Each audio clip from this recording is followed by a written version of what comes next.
always thought that Galán had to have a bit of a blip in his form, given that he'd been the best player in the world for over a year. And I think we're finally witnessing it. Two unbelievable players in Tapia and Coello who probably played, I'd almost venture into saying, their best match so far this season. I mean, I thought they were at times unplayable. It's kind of funny because when you look at the stats, it does seem like Tapia played a little bit better, but the feeling during the match was actually that Coello was just a bit better throughout. And it's clear that when Galán is not able to generate winners, they can't beat Coello and Tapia. Now, we did see during this match that there were a couple of times where I do think he definitely could have smashed, but instead he opted for a bandeja, but then the ball probably had like quite high bounce off the glass. And so then Tapia and Coello were able to counter that quite easily. Some of the times where instead of smashing, he just went for a víbora. So I just think that the fact that he didn't attempt that many smashes is partly because of Tapia and Coello, but partly as well with how he's feeling right now. Hi everyone, and welcome to the Padel Pod, your weekly podcast covering professional padel, presented by Hugo and Gons. We're on to episode 66, and as always, joined by my co-host here today, Hugo. It's great to have you on. How are you doing? I'm very well, thanks, Gons. Episode 66, great number. My father was born in 1966, and England's only major international trophy was in 1966. So it's a great year. Hopefully England can do something about it soon, because my God, am I suffering watching the national team play. But anyway, yeah, I'm very well. Obviously back playing padel with you. Mixed fortune so far, but a good win last night against a tough pair. So very happy about that. And also, well, just buzzing that we're right back into the Premier Padel season now that September's kicked off. And this week, well, this week starting on Wednesday, if I'm not mistaken, we'll have the third tournament in a row. It's Valladolid's Premier Padel P2, which is title sponsored by Oysho, which I thought was quite cool, the kind of female sportswear brand. So yeah, very excited to just be kind of in the swing of things. Padel is on pretty much every day, so happy days, right? Yeah, very much happy days, and hopefully that 66 brings us good luck. Then it means that we'll have a good episode, given that you're so fond of this number. Yeah, I mean, it's a great number for me, but yeah, I guess England have to prove doubters wrong, because wow, I mean, the fact that they've only won World Cup and no Euros is a joke, given the current team that they have. But hey, just hope Guardiola doesn't join, because I hate him. But that's the rumor going around. Yeah, so maybe moving into padel now, because we are a padel podcast after all, and the football one. I know that you're dabbling now into football podcasting as well, but we'll leave that aside, and maybe towards the end of the episode, if we do have some time, you can talk a bit about that, because it's very cool. But nevertheless, I think all our audience are here to listen us to talk about padel. And we do have, I think, a very special episode in hand, because we just come off the back of the Rotterdam P1. And once again, for a third time in a row, Coello and Tapia seem to beat Galán and Chingotto. And I think that it's fair to say that this one was probably the most dominant display I've seen from Coello Tapia against Galán and Chingotto. It's also now not only their third straight victory over them, but also set-wise, it's, if I'm not mistaken, 6-love. So they haven't, Galán and Chingotto over the last 3 games against Coello and Tapia have not won a single set. And despite the fact that my own opinion of the last matchup in Madrid was that I felt like Galán and Chingotto potentially lost that match more than Tapia and Coello won it. I mean, I have no doubt that this time around, Coello and Tapia fully deserved the win. And I mean, they were just on a completely different game level as to Galán and Chingotto. But Hugo, I'm going to hand it off to you first. And I kind of, one of the main things that I want to talk to you about and I want to ask you is, do you feel like this is a turning point of the season potentially? Do you feel like the race is over? It's a good question and definitely something that I wanted to explore. So thanks for introducing. I don't think the race is over just yet, just because the fact that we've watched so many finals in a row between Coello and Tapia and Chingotto and Galán makes me think that this could very much continue to happen over the coming weeks. And if that's the case and Chingalan managed to turn it around, which obviously they have done so far this season, given that they've won almost half of their matchups against Coello and Tapia, then things could change very quickly. Now, even though I don't think the race is over, I do think that this week in Valladolid could very much determine the number one spot. I mean, definitely next week's result in the Paris Major would determine the race if Coello and Tapia win it, given how many points how many points majors are worth, and given that it's the penultimate major of the season. So in 2 weeks, it's the Paris Major, and that's the third out of 4. So, I mean, we only really have, I think it's 8 tournaments left, including 2 majors, the tour finals, a few P1s, and then this week's P2 in Valladolid. So not long left. I mean, we're well into the second half of the season. And I mean, my head is kind of saying it could be a turning point. Mainly, well, there's a variety of factors involved. I don't want to pat myself on the back, but I always thought that Galán had to have a bit of a blip in his form, given that he'd been the best player in the world for over a year. And I think we're finally witnessing it.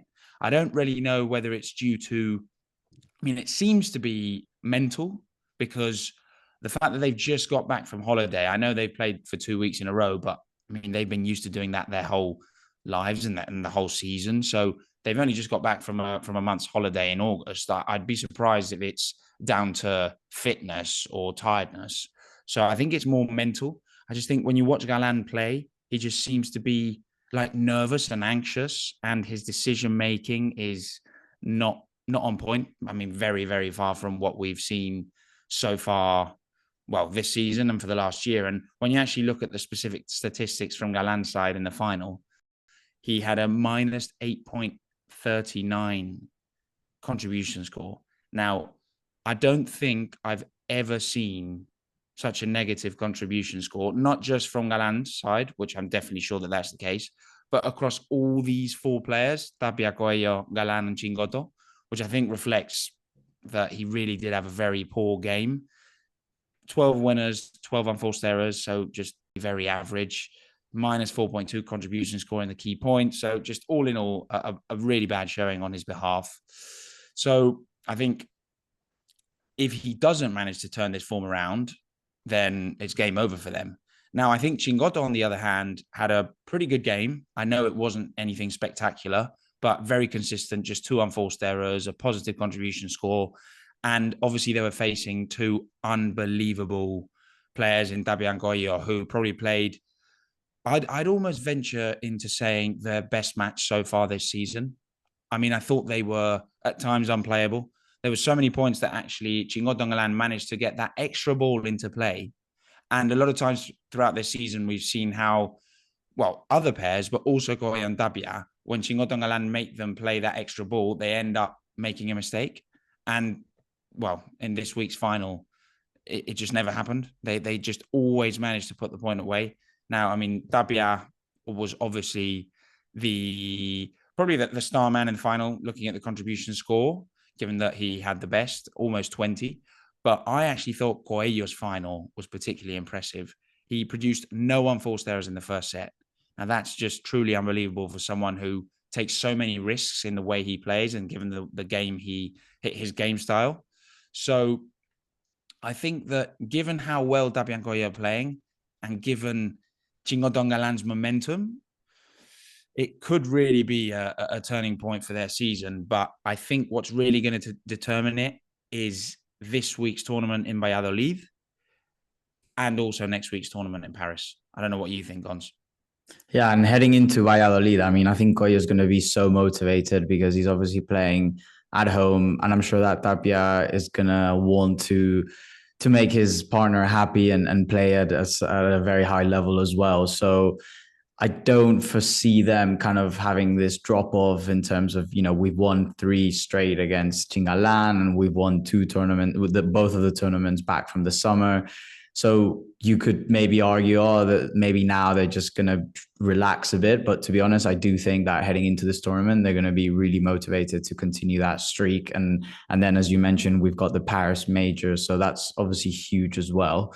But yeah, it definitely could be a turning point. I think I just want to really highlight how I felt like this match was so dominated by Tapia and Coello. I think you put it rightly. For me, it was probably the best match of the year for them. I mean, they really had no opposition. And I know that last week I was more in the camp of Galán and Chingotto kind of losing the match.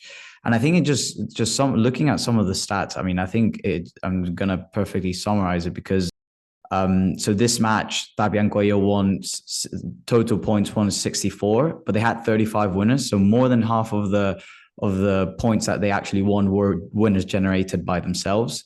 If I look at the unforced error count from Galán and Chingotto, actually only 14 unforced errors. Tapia and Coello had 10. So it's not like Galán and Chingotto completely kind of wasted it. And I remember as well, Galán in the previous match by himself, he had 21 unforced errors. And in this match, he had 12 unforced errors. So I just feel that just tells me like Tapia and Coello, I mean, dominated really. You mentioned as well their contribution scores in the previous match. Actually, Coello had a 0.2 contribution score, so barely positive.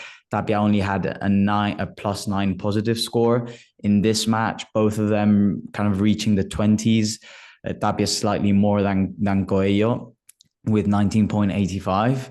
So, I mean, just both of them were at an unbelievable level.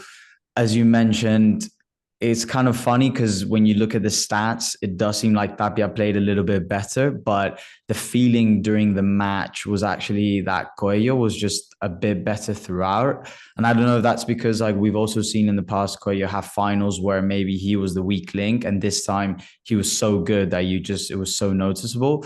What I particularly liked about him was his switch play. It's like, again, once, like when at the beginning of the partnership, what I think made them so hard to deal with was Coello is so good at the volley and he's so aggressive that when he did that switch play, it was almost impossible. And because he's coming in with his forehand volley, which is one of his greatest assets. And so, I mean, in this match, he was sensational there. He was causing so much trouble. Whenever there was a ball that floated slightly more than it should, he was right there to tuck it away, and was really aggressive defensively as well. He was quite solid.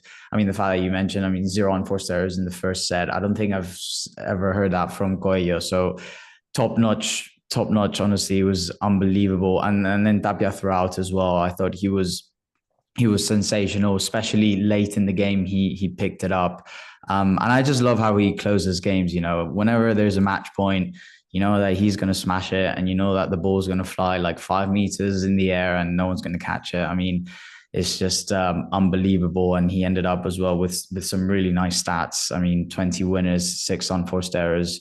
I think in particular, the smashing, which maybe no one had like an incredible game smashing wise, but Tapia was probably kind of the best out of the 4. And now to Chingalan's side, I mean, it's clear that when Galán is not able to generate winners, they can't beat Coello and Tapia. And I mean, I think it's normal. I think that how the pair is formed and their playing style, you've got Chingotto, who's the more defensive player, and you've got Galán, whose job is to win the points and finish them. And this time he was not able to do that. I think one of the stats for me that was the most glaring, and I think it just kind of highlights the moment that he's in right now and kind of the slump that he's suffering, is the fact that he only attempted 9 smashes. I don't think that I've ever seen such a low smash attempt count from Galán. I mean, the smash is his greatest asset. He's one of the best smashers on tour. And when we've seen that his smash is on point, it's when they've been able to beat Coello and Tapia. And I think that I mean, also taking, I mean, the smash as well, I feel like is probably the shot that you need to feel the most confident in, and you need to be the most confident in order to do that. So I think to me, the fact that he only took 9 smashes kind of speaks to the fact that he's just not feeling that confident right now. And I will say as well, from I do think that Coello and Tapia have slightly varied their lobs, and this is actually something that one of our or one of our subscribers mentioned in our comments. So shout out to them. One of the things they're doing now is the lobs they definitely aren't as, let's say, they aren't as high. They're actually kind of more fast lobs. So Galán's not able to get that quickly under the ball and be able to smash comfortably. Now, we did see during this match that there were a couple of times where I do think he definitely could have smashed, but instead he opted for a bandeja, but then the ball probably had like quite high bounce of the glass. And so then Tapia and Coello were able to counter that quite easily. Some of the times where instead of smashing, he just went for a víbora. So I just think that the fact that he didn't attempt that many smashes is partly because of Tapia and Coello, but partly as well with how he's feeling right now. And I think in general this week, he has been struggling a bit. I mean, they had some tough matches. It wasn't like an easy kind of path to the final. And I remember in one of the post-match not press conferences, but kind of interviews, he was saying how he feels like he was talking about the race and that he was a bit anxious thinking about the number 1. And I think that all of this is kind of like playing into his head and not allowing him to play freely, not allowing him to play in like without the stress of thinking about, if I miss this shot, we're not going to win, and this is going to be the end of my chance to be number 1 this year and all of that. So I think that mentally right now it's probably not the best time for Galán, feeling probably quite a bit of pressure, but I do think that they'll turn it around. I mean, I have a lot of faith in them, and I know that we also talked about in one of our previous episodes, like, can they improve as a pair? And I definitely think, and this is what I was talking about, I think that they'll improve if they get challenged. Now, Coello and Tapia seem to be challenging them quite a bit, and I definitely feel like Galán and Chingotto do have the toolkits and the motivation to go after them. So hopefully we do see them once again, because I mean, I think that they can definitely do. But this was a big statement from Tapia and Coello. Yeah, I mean, I think for Chingotto and Galán, I think it's pretty safe to say that if they don't win at least one of the next 2 tournaments, so Valladolid or Paris, I think they're probably out of the race, unless something very strange happens with Coello and Tapia, i.e. they don't win those tournaments either and get knocked out early, which I just don't really see happening. So, yeah, I just thought, looking at Chingotto and Galán specifically throughout the week, I mean, even their first match, if I'm not mistaken, against... Just struggling to remember who I think it's Paul Hernández, sponsored by Adidas, great forehand player, one to watch out for. And I can't remember who his teammate was, but they took Chingotto and Galán to 6-4, 7-6. Now, yeah, I mean, I thought they really struggled. Even in the semi-final, I know Yanguas and Stupa on paper seem like a top pair. They are literally the 4th seeded pair. So obviously a top pair, but they haven't been doing very well. And in the first set against Chingotto and Galán, they were a break up. I know Chingotto and Galán ended up winning that match 2-0, but they struggled. So it just seems like they're on the down. And genuinely, if I had to bet, I think it's not that I don't believe they can turn it around. It could definitely happen. But if I had to bet, I think this is the turning point. I think this is the moment where maybe I mean, if this week they lose one of the early rounds and don't make the final, that's going to be a real problem. And I think as soon as they lose a match against one of the top seeded pairs, like say Lebrón and Nenno, Stupa Yanguas, or even one of the others, obviously, but I really don't envision Chingalan losing against anyone outside of the top 7, really, to be honest. I think if they lose a match against them, it's going to be a big hit mentally. So they're going to have to be really up for it very early on after such a big defeat against their key rivals for the number 1 spot. So it's going to be a tough start in Valladolid. I haven't actually checked the draw out to see who they would be facing. I think it's Yanguas Estupa on their side. Lebrón and Nenno have the unfortunate circumstance of being on Coello and Tapia's side once again, but I don't know.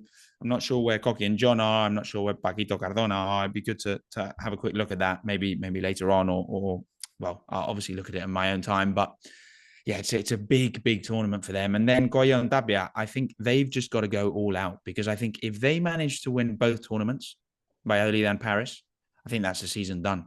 I just don't see the season. I mean, I don't see them losing the number one spot between now and the end of the season if that happens.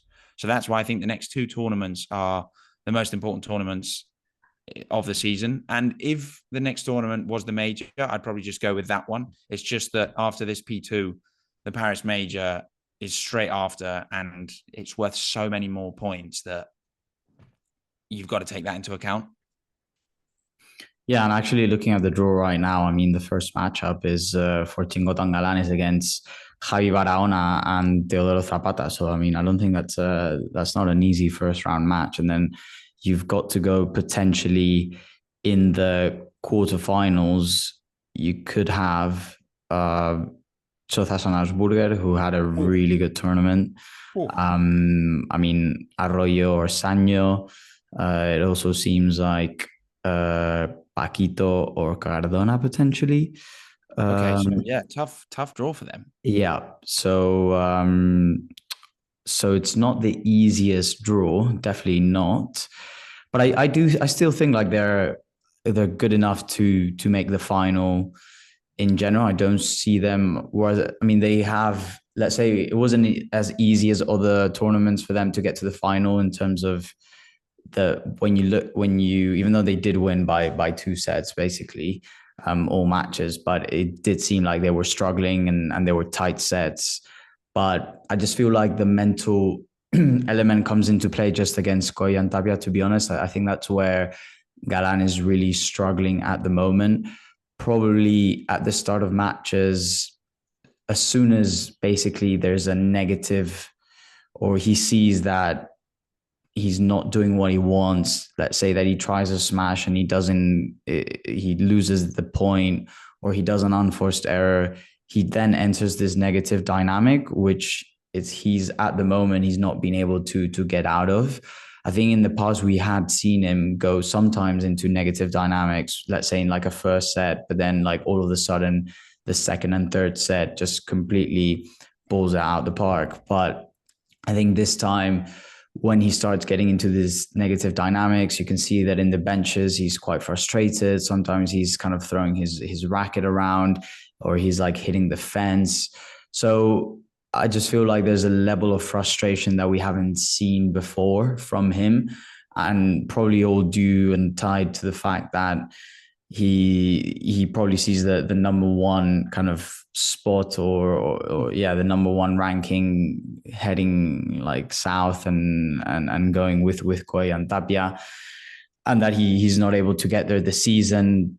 And we know how much that means to him. I mean, he's publicly said so many times that the main goal for the season is to finish at the number one spot. So I think that's like the thing that's really getting into him and not allowing him to play freely and probably overthink a lot of the times. And, you know, we've spoken as well about him, that he could probably improve his shot selection.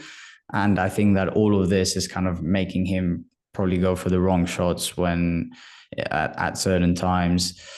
But yeah, I mean, I really do think that this is, you know, it's there's the saying, I think, is it like iron sharpens iron or something like that.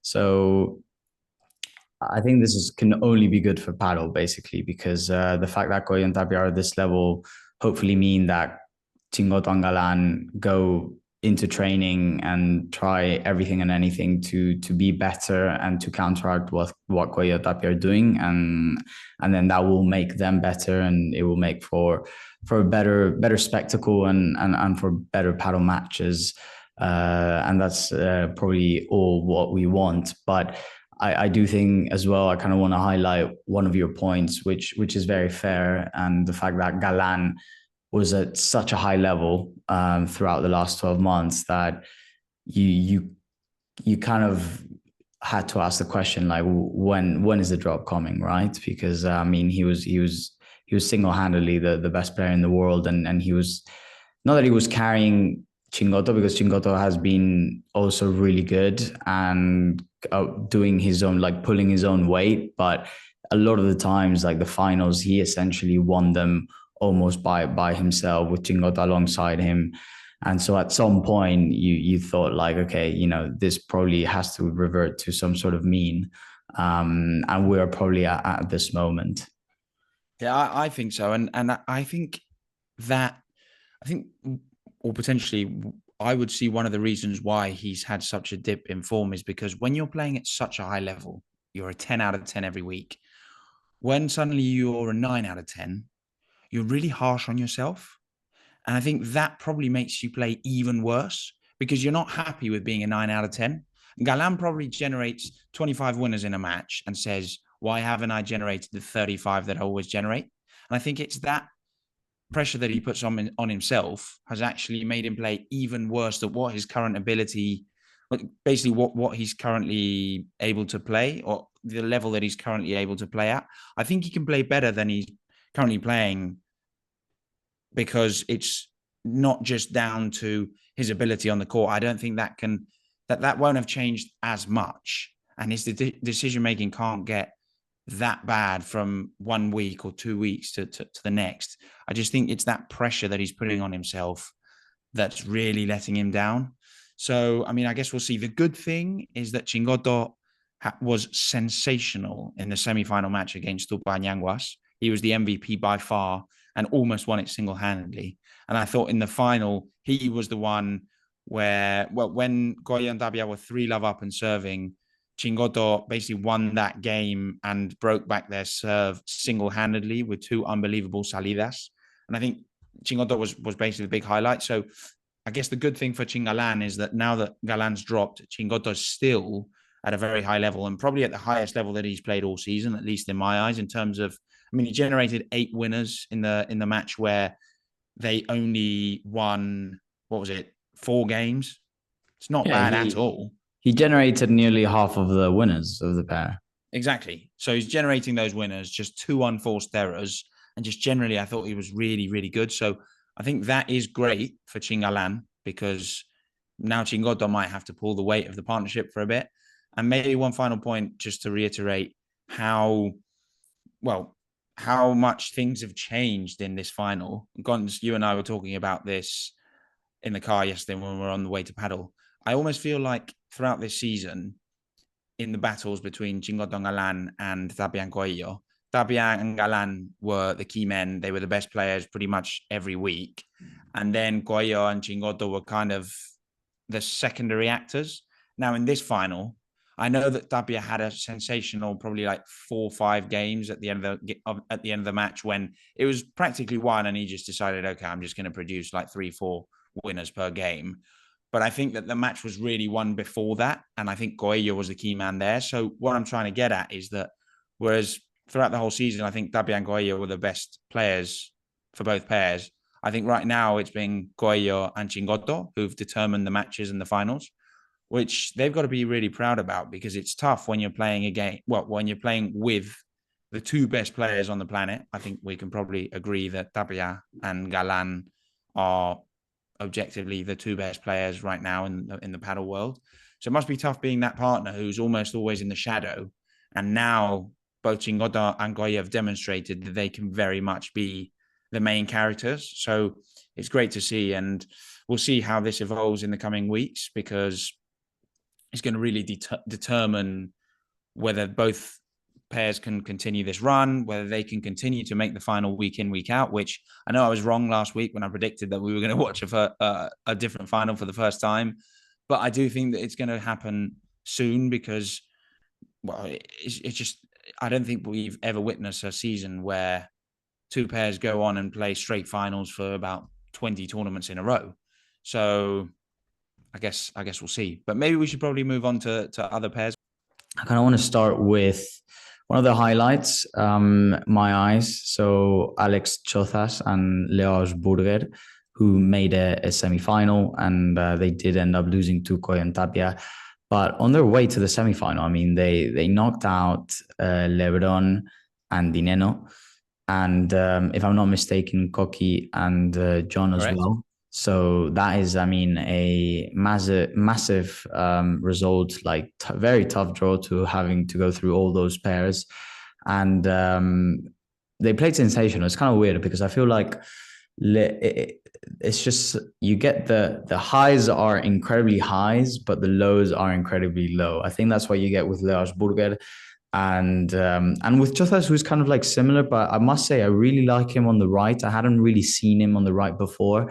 But his Bibora is honestly unbelievable. He absolutely zings that, and the ball just has so much spin and like barely can comes off the glass. Like you need to block it essentially. And they played incredibly well against Lebrón and Nenno. And then of course Augsburger has like an incredible smash. I mean, he's definitely gonna be up there in no time. He just needs to probably develop his game a bit more and not rely on his smash so much. And if he can work on his defensive side and in other shots as well, I mean, he's going to become a beast, which I'm sure he will be. He's still incredibly young, but what a tournament from them, I thought. Yeah, sensational tournament. I totally agree with your analysis on Chozas. I was actually particularly impressed with Chozas specifically. It's just him on the right. I didn't expect he'd be able to have that Bibora, which is honestly one of the best Biboras that I've watched in recent times. Just the spin and the power he generates. And he just looks so clean. Yeah. And he gets really uptight to the net. He produced so many bod cuadros in that match against the Nenno and Lebrón. So, yeah, I mean, I thought they were unbelievable. And also, they went a set down against Coki and John and managed to turn that match around against a pair that's so tough to beat, particularly on a court that, well, actually, I think you shared that you thought it was relatively fast in Rotterdam, but I have my doubts. I thought it was more in and around the kind of medium speed. Looking at, for example, Galán's smash, which maybe is not the best example, but I don't think he was managed to get that much kick on the ball. Tapia as well sometimes produced a few smashes that weren't going as high as we expect his smashes to go. So, yeah, beating Coki and John on that kind of court is tough, and Chozas and Leo did it. So, first semi-final of the season for them. I think they've both creeped up into the top 30 with this win, given them that they were ranked 40-something and 50-something. This is Augsburger and Chozas respectively. That's a big, big surge. So we'll see how they do this week, because I don't think they've got that tough a draw in Valladolid to go deep, I think to make it to maybe the quarterfinals before they see Chingalan. And that is a match I'd love to watch.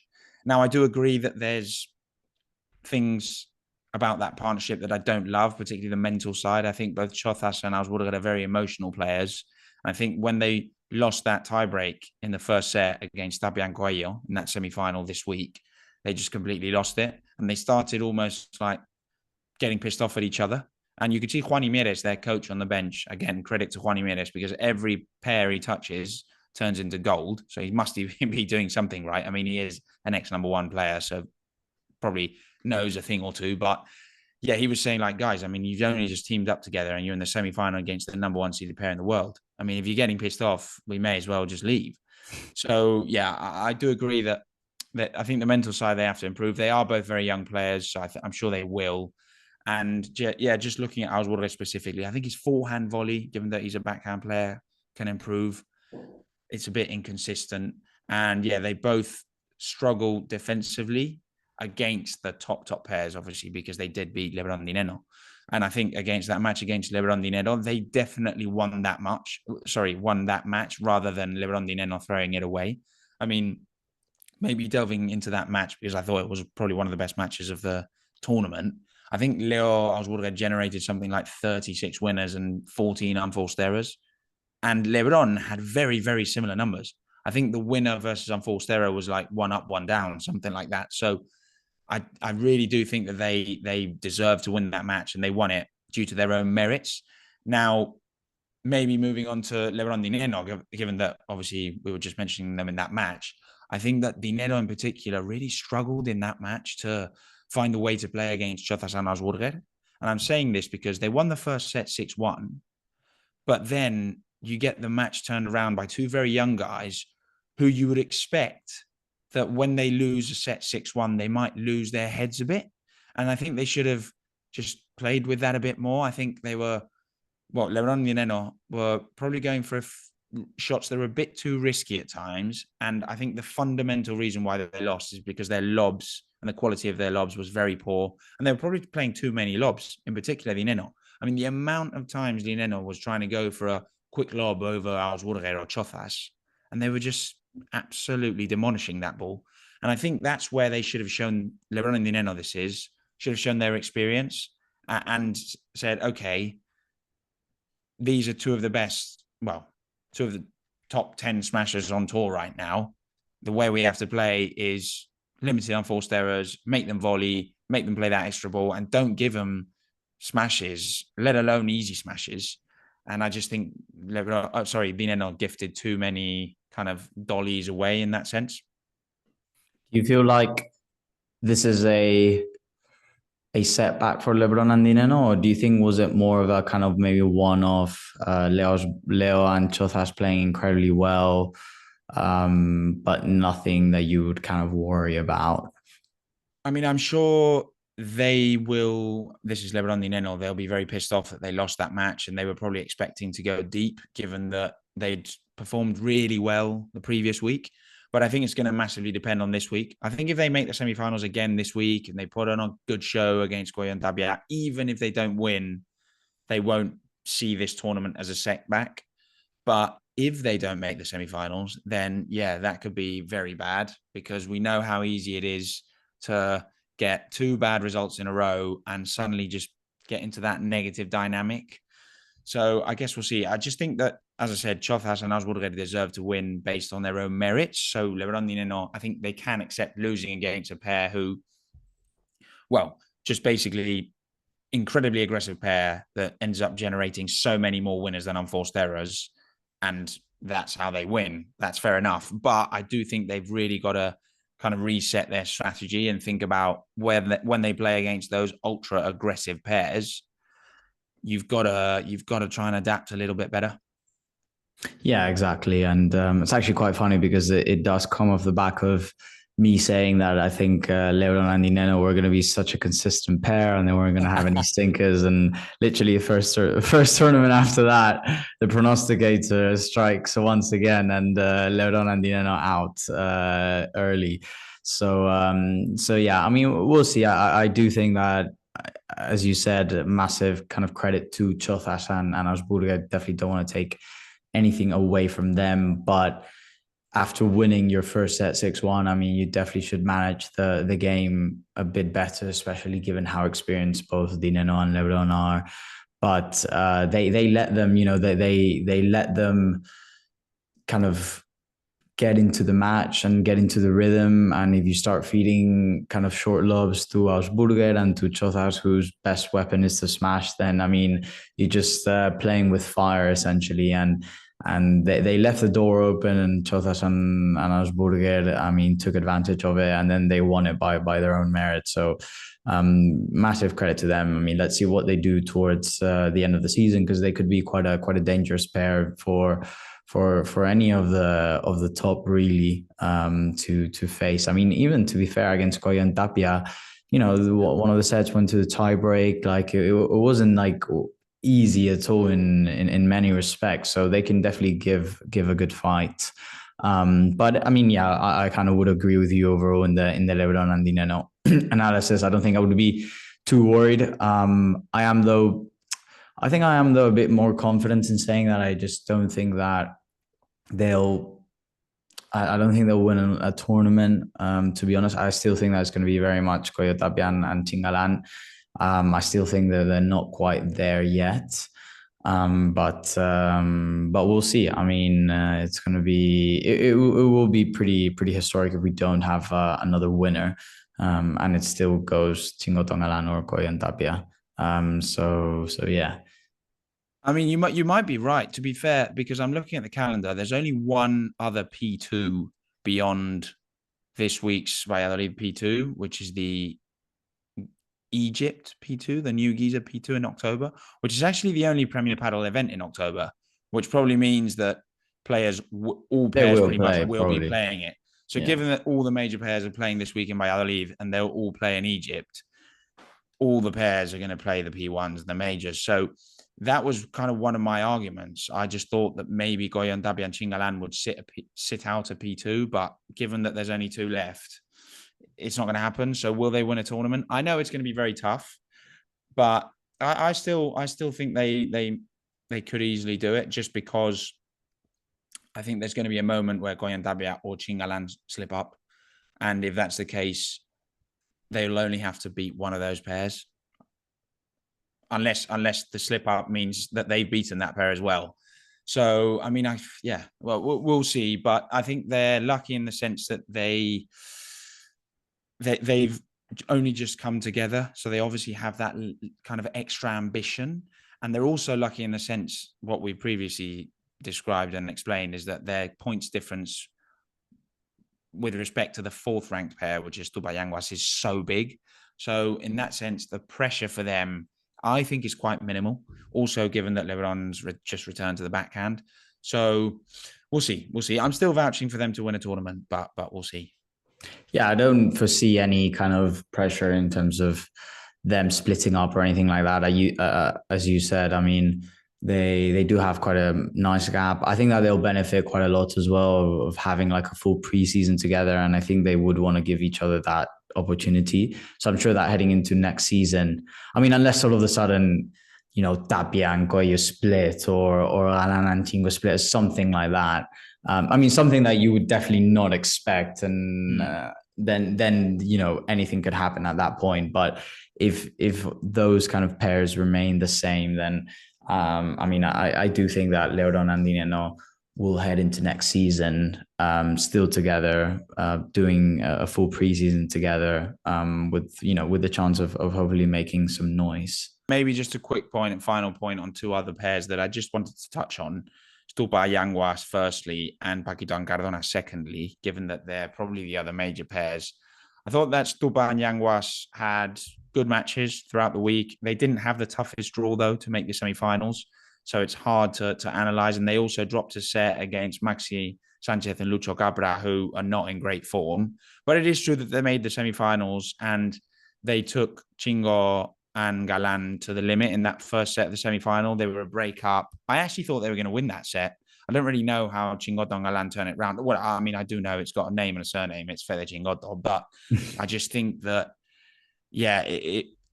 I'm still lacking a bit of more synergy in their play. Yanguas and Estupa, when you watch them play, it is true that they're better kind of choosing who goes for the balls that go down the middle now, which was a big problem for the past couple of weeks. And I think they're better in that decision making right now. But I think the main issue is that I don't think Estupa is playing at the level that he's accustomed to play at. And his smashing's really not what it used to be. I mean, there were moments last season where I was thinking Stupa's right up there with Galán and Tapia, like literally right up there. Yeah. And I don't know why he's lost it a lot. So the fact that he can't rely on that probably means that he's taking more risks with other shots. His rulo's not being as effective as it used to be. And we already know that El Rulo is a bit of a lucky shot in a way, because you do depend on how the bounce with the fence goes, and you could have a lucky day where all the bounces favor you, but it could go the other way around. I mean, Gonz, you love a Rulo on the court, but yeah, I just think Stupa's offensive weapons or attacking weapons are not pinpoint currently, and I think that's what's letting their pair down more than the defensive side, because I think the defensive side, they're both performing as expected, more or less. And then just very quickly on Paquito and Cardona, they made was it the semi-final? No. Quarterfinals, sorry. Yeah, the quarterfinals, lost against Chingalan. Paquito was saying before, when he joined up with Pablo Cardona, that he thought that was a good result for them as a pair, quarterfinals. I mean, I don't disagree if they face Coello and Tapia or, Chingotto and Galán in the quarterfinals. But I just thought this quarterfinal against Chingotto and Galán, they just showed that they are miles off the top 2 pairs. And in particular, Cardona, his decision-making was poor. His execution was as well, but I think his decision-making was poor against Chingalan, going for too many por tres, that Chingotto was literally reading and playing every day. And then Paquito was losing his head a lot, probably just due to the fact that he was seeing that Cardona was having a very poor game, particularly defensively. We know Cardona struggles on the defensive side. And so I just saw that Paquito was very, very frustrated and didn't really know how to react to getting thumped. So I do think that they have a lot of work to do if they want to challenge the top pairs. Yeah, I mean, I completely agree with your analysis. It was good to see Yanguas and Stupa finally reach a semi-final, even though kind of their path to get there wasn't easy. I mean, they went 3 sets with Cabra and Sanchez, as you mentioned. They also went 3 sets with Tello and Vela, who, let's be honest, haven't been good at all. But at least they've made the semi-final. That's kind of like what we were expecting of them. And they have cleaned up some things. But yeah, I think ultimately you need Stupa to be at a higher level if they really want to challenge and if they really want to make some noise against the top pairs, because they're not able to generate winners so easily. And I think this is why you see them kind of struggling so much, like closing matches and really being able to get comfortable leads and be comfortable in matches. I think that Stupa has lost a bit of that. And I don't know exactly why. I mean, you mentioned the rulo, for example. I even see him not doing as many rulos as before, which is kind of interesting. I don't know if that's like a decision from like a coaching perspective or a tactical point of view.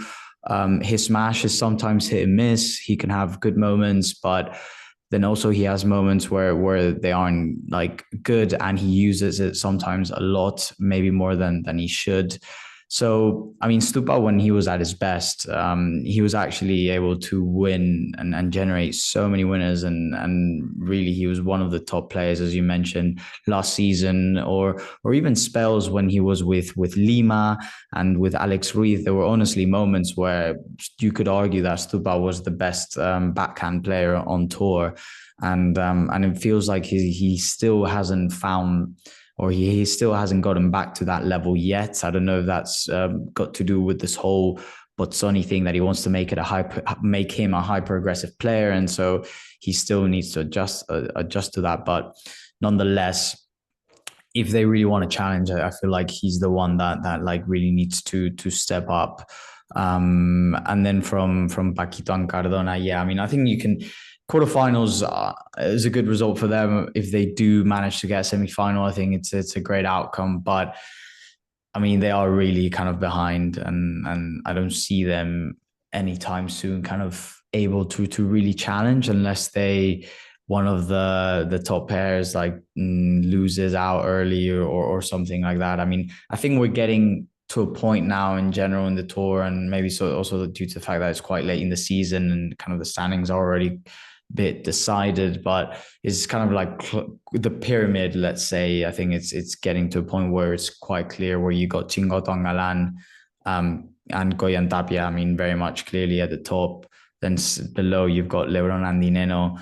Below that you've got Stupa and Yanguas, and potentially maybe you can throw in Cardona and Paquito and Coki and John kind of there. But I think it's getting quite clear that that's sort of the pecking order.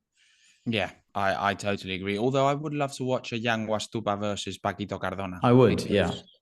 I'm not sure whether Stupa and Yanguas are that far above Paquito and Pablo Cardona. I think that would be a good match to watch. And I think the cross-court battle between Paquito and Stupa could actually currently mean that Paquito's a favorite in that battle, I think. Yeah. So it would really, I think he's had a better season, arguably, than Stupa, even though you could say, okay, Stupa, reached the final once by beating them. But I think also the expectations of Los Super Pibes were also quite a bit different. And but yeah, I mean, very close. I would definitely put them in the same group. Yeah. And would love to see that match as well. Yeah, agreed. Yeah, this probably brings us to the end of the episode. And as always, Hugo, it's been a pleasure to talk to you. And I do hope that our audience enjoyed this one. And please tune in because we do have another paddle tournament. It's the P2 in Valladolid. And I'm sure that it's going to be epic. I mean, all the top players are playing this one. And yeah, we can't wait to see it again. And we could get another Coello Tapia and Chingalan. And this time, let's see what the outcome is. Yeah, every final's different, which is what I love between these encounters. Now, I know it's probably getting a bit boring for our listeners to just listen to us analyze the same final on and on. It's not our fault, guys. We swear. We're not doing it on purpose. It's just these guys are just a level above everyone else. But I do think it's going to happen soon. There's going to be a change at some point. This week, given what we've seen on Galán's side in particular, could kind of point towards that. And yeah, maybe Gon's just a quick prediction. Who do you think is going to win? Oh, I'm going to go with, you know what? Actually, I think I'm going to go with Coello and Tapia. But I think Chingalan going to be much better. And I think that in the French Open, I'm going to go with Chingalan. Okay. Yeah, I'm going to go with Coello Tapia. I'd struggle to see them not winning this week in Valladolid. But yeah, I don't know about Paris. I mean, I'd be surprised if any other pair wins the major, but who knows? I just don't think Chingotto and Galán are going to win either of the next two tournaments. Oh, okay. Yeah, that's we'll see. Right. Well, yeah, guys, thank you so much. Please leave your thoughts, comments, and anything you'd like to leave, well, in the footer of the video, and catch you very soon.